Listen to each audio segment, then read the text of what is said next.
Ouverture aujourd'hui du Smart City Expo Montréal, une conférence internationale qui réunit les administrations publiques, les experts internationaux et les entreprises spécialisées en développement urbain qui planchent sur un concept qu'on va entendre de plus en plus souvent, la ville intelligente. Mathieu Dugal, bonsoir. Bonsoir Céline. Alors la ville intelligente, de quoi parle-t-on exactement? Plusieurs manières de voir cette chose-là. C'est un fourre-tout, hein. Le verre à moitié vide, c'est de se dire que c'est un beau slogan pour des administrations qui sont toujours en mal de beaux slogans.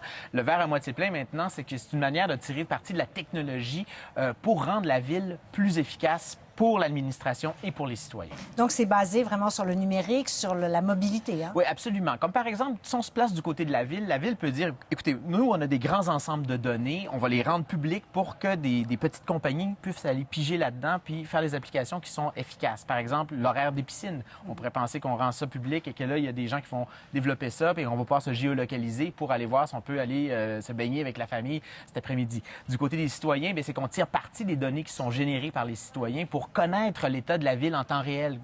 Imaginez une ville bardée de capteurs, comme par exemple la circulation. On peut connaître la circulation en temps réel en voyant, en géolocalisant les gens qui sont dans leurs automobiles. Donc, c'est vraiment un jeu entre le citoyen et l'administration. Et au niveau des applications, justement, ça se traduit comment? Bien, il faut que l'administration publique sache laisser les entreprises faire des choses efficaces. Comme par exemple, un exemple, c'est l'application Transit qui a été développée par une compagnie montréalaise qui permet de se géolocaliser pour savoir où sont les horaires de transport en commun, le meilleur transport en commun autour de nous.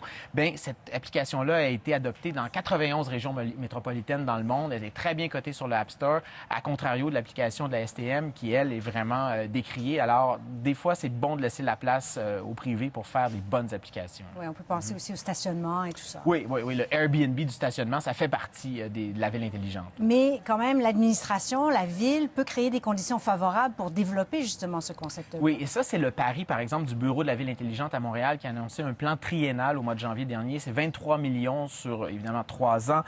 On veut miser sur les technologies de l'information pour améliorer les déplacements, ça, comme on vient de parler, offrir davantage de services en ligne et rendre aussi la gestion de la ville plus transparente. Donc, la ville intelligente, c'est aussi de la démocratie. Mais ça coûte cher quand même, hein, tout ça? Ça peut coûter cher. On sait qu'à Québec, il y a des lobbyistes qui sont présents pour vendre des solutions informatiques. Il y en a une trentaine de IBM et Microsoft. Alors, c'est un marché énorme, des dizaines de milliards de dollars par année. Alors, il faudrait, quand on parle de ville intelligente, avoir l'intelligence au moins d'être critique face à ce concept-là qui peut être vraiment très pratique, mais qui pourrait aussi, si on n'y regarde pas de plus près, nous coûter très cher. Donc, l'intelligence face à la ville intelligente. Oui, Merci beaucoup, absolument. Mathieu. Très Plaisir. clair. Merci.